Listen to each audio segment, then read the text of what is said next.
ഞാനിപ്പോൾ എന്തോ ഭാഗ്യത്തിന് രക്ഷപ്പെട്ട അതല്ലേ. ആ അങ്ങാടി തെരുവുകൾ പിന്നെ റോഡ് കടകൾ എല്ലാം അരിച്ചു പെറുക്കുന്നുണ്ട്. കംപ്ലീറ്റ് റെയ്ഡാണ്. ഇനിയിപ്പോ എന്താ ചെയ്യാ? ഞാൻ വീട്ടിനടുത്ത് പോയേക്കുമ്പോ ഫുള്ള് വീട് ചുറ്റും ആളാ. മാത്രല്ല വീട്ടിലാണെങ്കിൽ ഭയങ്കര പ്രശ്നം.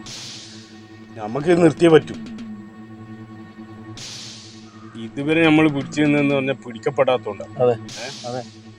ഇനി അങ്ങനെയല്ല. ഇനി പിന്നെ കരുതി നീങ്ങിയിട്ടില്ലെന്ന് പറഞ്ഞാൽ പണി കിട്ടും. പണി കിട്ടും.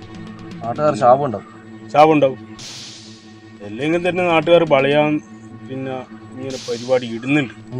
അതിലിടയ്ക്ക് നമ്മൾ നീ ബാക്കിയില്ലെന്ന് ചെയ്ത് അത് ഞാൻ ഇന്ത്യക്കാർ പണിയെടുക്കുന്ന സൈറ്റിൽ പോയിട്ട് എല്ലാം കൊടുത്തത്. ആ ഇനി വേണ്ട മോനെ, നാട്ടുകാരെ അടി ഉറപ്പാ. അല്ല ചോണ്ടാ, ആ പ്രകാശന്റെ പറമ്പത്ത് ഇഷ്ടം പോലെ പെർത്തിയും വാങ്ങിയുണ്ട്. നമുക്കത് എടുത്തിട്ട് വാറ്റിയാലോ?